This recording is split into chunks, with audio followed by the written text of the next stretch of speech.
Hi, I'm Mark Edwards. Welcome to Travelogue and welcome to Qingdao. It's become almost unbearably hot in Beijing over the last couple of days, so we thought why not pop over to a place where the temperatures are significantly lower. It's the 4th largest seaport in China, as well as being a modern, thriving city. I've been told there's a whole plethora of things to do besides just taking in the sea breeze. So let's get started. Qingdao's International Marina and Olympic Sailing Centre is located on the site of the former Beihai Dockyard on Fushan Bay, adjoining the May 4 Square.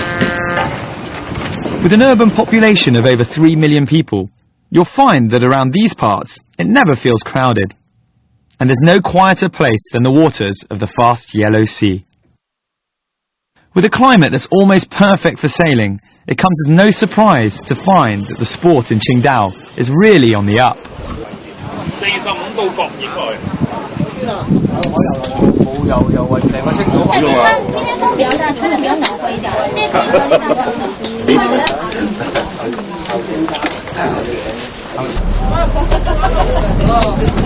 Never had to do that before on a bus. This area has been completely revamped, making it a pristine and fun luxury port and entertainment venue. Considering all the water around here, it's no surprise that the authorities are playing up its many uses, whether it be for speedboating, yachting, sailing, or even water busing. I'm sure that's not something you hear of every day. It's an experience you can dive right into. At a cost of just over $10 for a 45-minute trip, you can enjoy a quick tour of the marina by bus, and then a tour of the harbour by boat, with something called the Adventure Duck being the complete 2-in-1 package.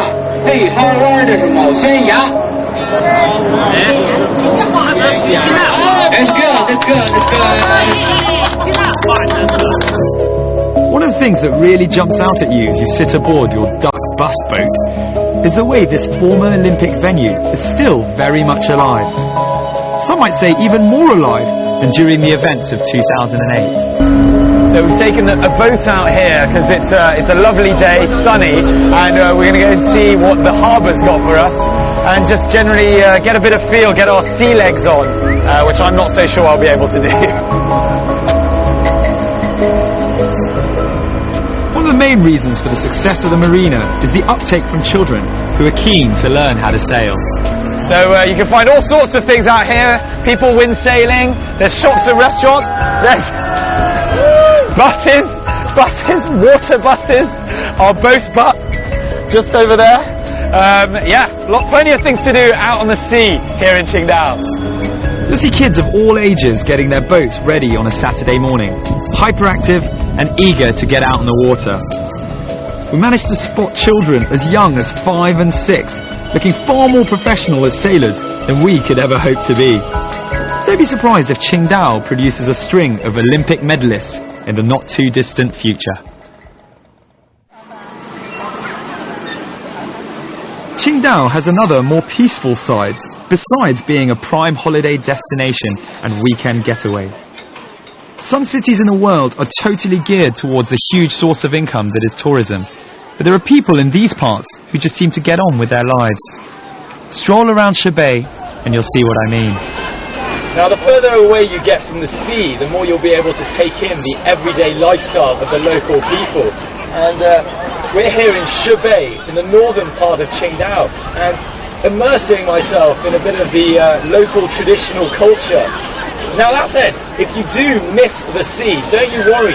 They've built they've turned what used to be just a mud pile canal into an irrigation system with using seawater. So we get the sea breeze, and I'm going to take some of that in now. Work up an appetite whilst you're out strolling, and you'll be rewarded handsomely.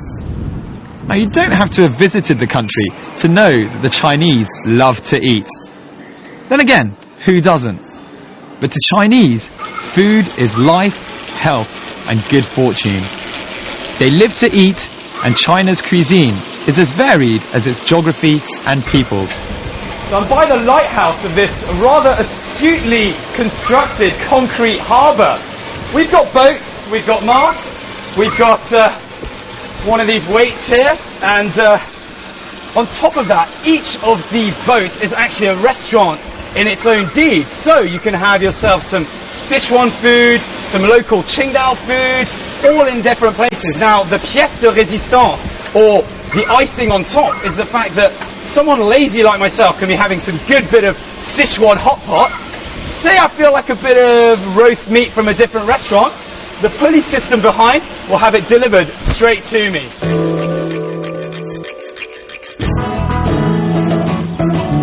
Logically, you'd think Qingdao was a place simply for seafood feasts.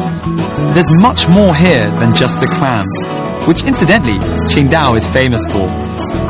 Known as the cradle of Shandong cuisine, the area around Qingdao is rich in sea cucumbers, squid, prawns, shellfish, as well as numerous fish species. And every spring and autumn, the Jiaozhou Bay area is rich in local shrimp.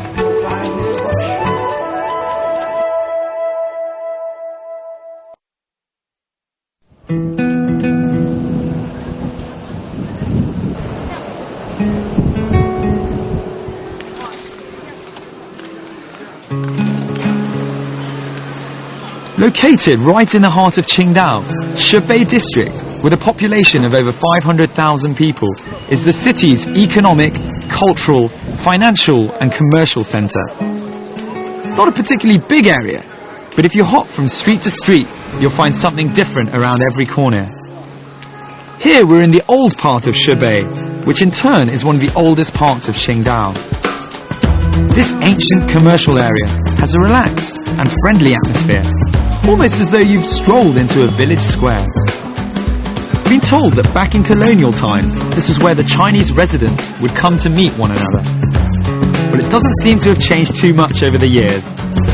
And having seen what the toddlers are up to this morning, it's also a chance to take in the lifestyle of the city's older generation. So out with the old, though not literally of course, and in with the new. In this case, concept. Lots of theme streets. So when you're strolling around the theme streets in Qingdao, you'll find that they're very closely packed together, which is a good thing, because you get to have the smells emanating from the beer factory, the smell of the hops just drifting over as you walk around. I'm heading into the cultural street, so I've been told I can pick up some trinkets and some sort of cultural relics as well. Now, if you're slightly worried about being ripped off, don't be. Qingdao men are renowned for being straight talking, so if it's fake, they'll tell you so, and you'll get an appropriate deal.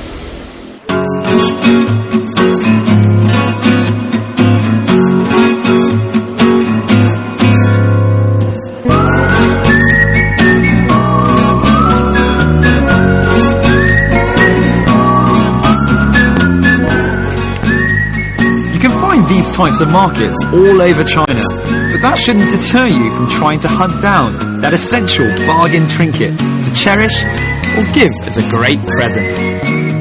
Some might be tacky, but others might just earn you a friend for life.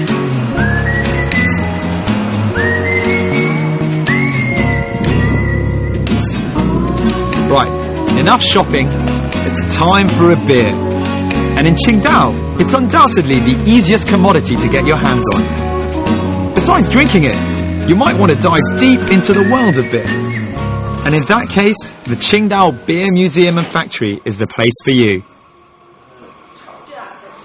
First brewed in 1903 by the beer-loving Germans, Qingdao beer has received tremendous national and international acclaim, thanks to its refreshing taste that owes a lot to the crisp Laoshan spring water. The tour is split into 3 parts, and your first stop will be taking in the history and what brought this beer to such prominence. You'll see a room with every single design of Qingdao beer bottles over the last 100 years. Then you'll move on to a full-scale walk-through tour of the ancient beer-making techniques. Run your hands through the different types of hops used to make beer, and then see how many of the world's beers you can spot in their massive display.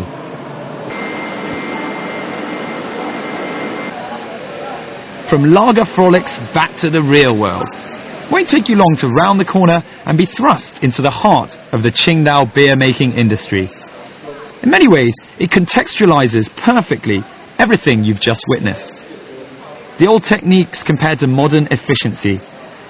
Not so much of a personal touch, but you'll still be entranced by the thousands of cans and bottles spinning everywhere around you. Now, whether you're completely, totally teetotal, a raging alcoholic, or have absolutely no opinion whatsoever on the nectar, Qingdao Beer Factory simply has to be visited. It's got something for everybody. We've got how beer was made 100 years ago, all the way through to how beer's made right now. You can even have your own picture stuck on a beer bottle. And there's a room that simulates being drunk. Wonder what that's like.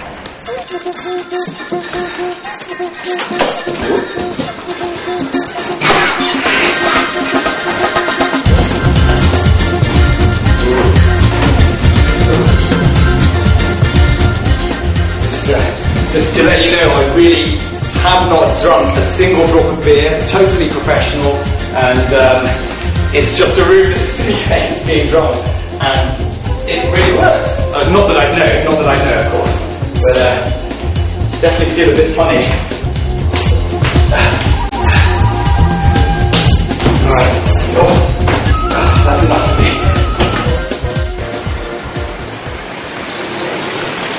Right, it's 5 PM and closing time at the pub. Beer factory. You might have to be dragged out of there as you finish your glass of one of the freshest beers you've ever tasted. But at least there's plenty to see just around the corner.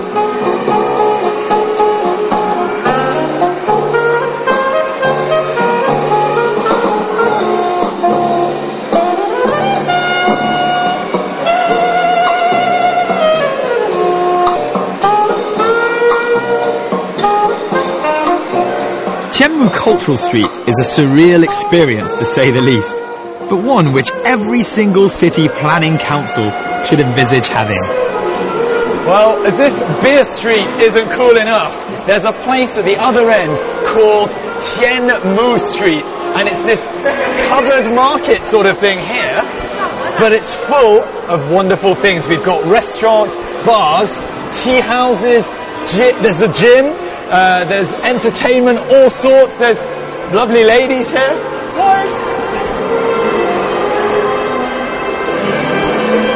Who are all dressed in traditional clothes. And what else we got? Yeah, tea houses. There's places where arcades, and places where you can drink. And look at that, face changing.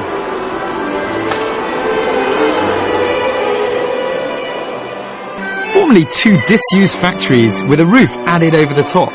It's a food, drink, musical, entertainment and visual extravaganza. Open 24 hours a day, 7 days a week. There are hired performers everywhere, and clearly a lot of thought has been put into creating a relaxing atmosphere that appeals to people of all ages, and from all ages. Creativity was a key aspect of Qianmu, and this little pocket of arty innovation even has a foreign bookstore to offer. So we've managed to locate a very nice, quiet little corner in Qingdao, which very much reminds me of the 798 Art District in Beijing. And here, we've also arranged a meet and greet with the owner of a foreign bookstore, because the population, there's a huge number of foreigners here in Qingdao, predominantly Korean and Japanese, I've been told, which makes sense considering how close those countries are to the coast on this side. So let's go and meet. Warmth wedding.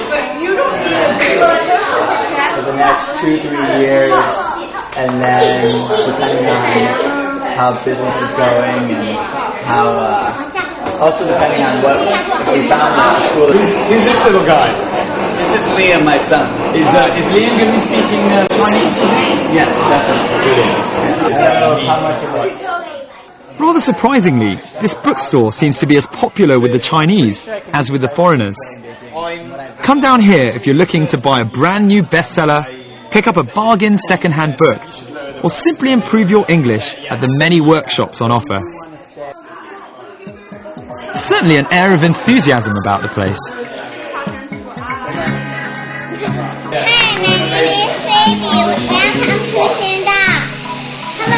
Hello, my name is Judy from Qingdao. Hi, my name is Catherine. I'm 9. I like City 9. Hi, my name is Caroline. Welcome to Qingdao. Oh, my name is Jackson. I'm very handsome. Welcome to Qingdao. From books, back to booze. You'll realise when you get to Qingdao that this city lives for beer.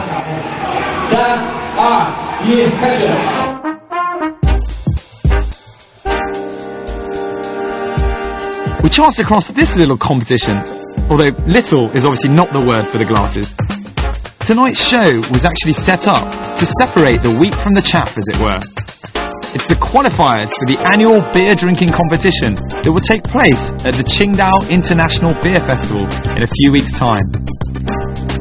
Just to give you an idea of what sort of competition you'll be up against, last year's winner managed to down 1 litre of beer in 9 seconds. It takes place between August and September every year and is filled with merry-making activities. Can't make the Oktoberfest in Munich? Fear not. There's an alternative on the east coast of Shandong.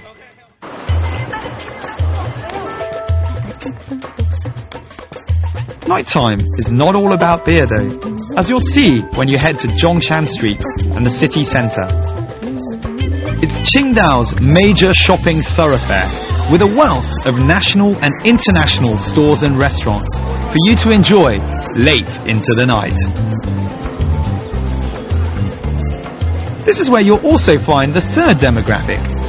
Having seen the kids this morning, the elderly this afternoon, now it's on to the youths.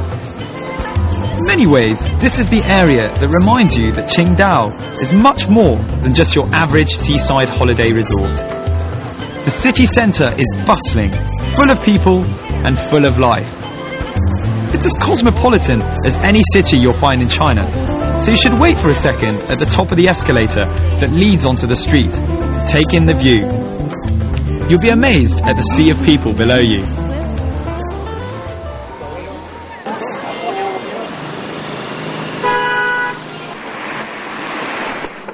But in all honesty, the shopping area has little more to recommend it than, well, shops. The other side of the nightlife is inevitably linked to... Have you guessed it? Of course, beer!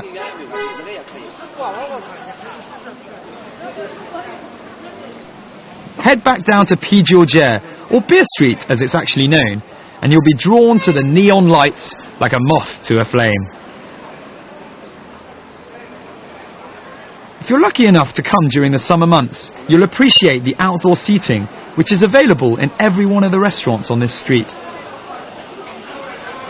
However, the real star of the show is the beer. You've tried it unfiltered and fresh from the factory, but now you can appreciate it at your own leisure over some freshly caught seafood.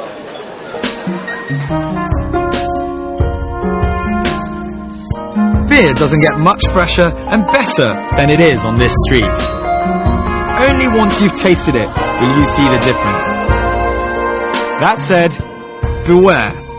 Once you've gone unfiltered, you may never go back.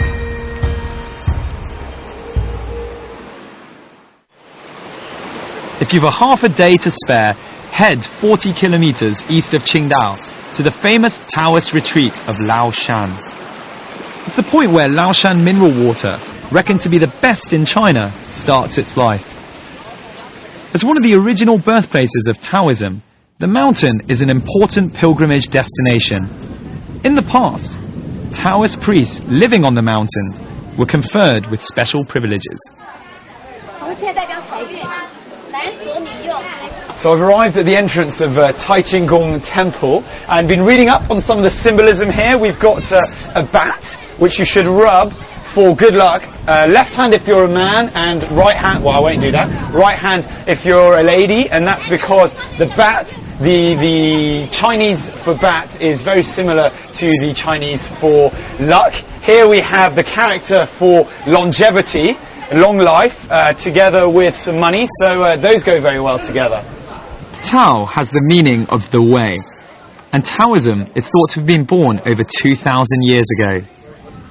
Regarded as a philosophical tradition as well as a religion, Taoist practice is based on coming into harmonious alignment with the internal and external terrain. In other words, the human body and things such as the mountains, rivers and forests. It's an ethos of quiet cultivation and respect for nature. The story goes that a philosopher and scholar at the Imperial Archives named Lao Tzu grew weary of the moral decay of city life. However, his views were at odds with those of his king, so he exiled himself. At the last mountain pass before leaving the realm, he struck up a conversation with a border guard who begged to be allowed to record his teachings. Lao Tzu's words are passed down to us today in the Tao Te Ching, or the Book of the Way. Although only a slim volume of 5,000 characters, this little book has made an indelible mark on history. It's said that Taoism is the only homegrown Chinese religion, with Buddhism being imported from India and Confucianism being more of a philosophy. And here in Laoshan, we're at the original place, or one of the original places, where the religion flourished. Laoshan Mountain is associated with Taoist legend and myth, and there's a well-known story written by Pu Congling in his famous supernatural short story book, Strange Tales from a Chinese Studio. A young Taoist scholar searching for immortality called Wang Qi travelled to Mount Laoshan to learn of an immortal priest who was adept at Taoist magic. After many months of hardship, Wang, however, gave up learning of the priest. But before he left, he begged the priest to teach him just the tiniest bit of magic, so all the months he'd spent there wouldn't be for nothing. He was taught how to walk through walls, but the priest cautioned him not to misuse the skill, or it wouldn't work. As you can probably guess, as soon as he got home, he boasted about it to his wife, and promptly ran straight into a rock-hard wall. No magic there.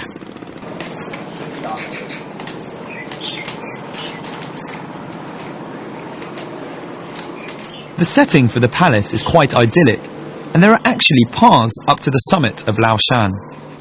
You can hike there if you're feeling energetic, but don't worry if you're more of a "of course I could if I wanted to" kind of person, as a cable car will also whisk you right to the top. Once at the peak, do be wary of the extremely high winds. We were warned that visitors had been known to be blown right off the mountain and into the sea. Don't say we didn't warn you.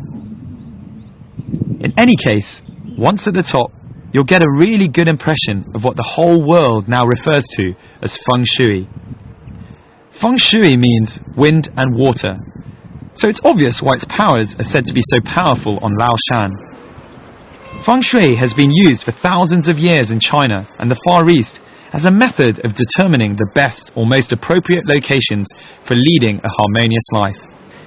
In layman's terms, it's basically the best places to stick your stuff if you're looking for a bit of good luck. Perfect place for a quick break and a perfect chance to see the lucky feng shui that the temple has down on my right. In front of it, it has the sea, to the right a dragon-shaped mountain, and to the left a mountain shaped in the head of a tiger. All very good meanings, but break time's over.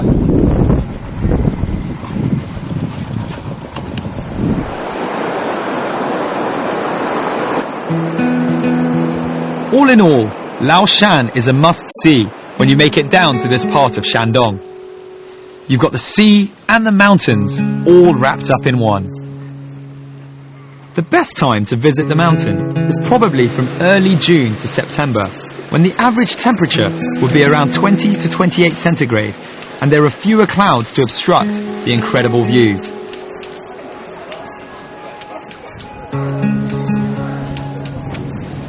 But whether you're in Laoshan or Qingdao, you'll be able to take in the sea breeze all around you. Anyway, time to head back into town.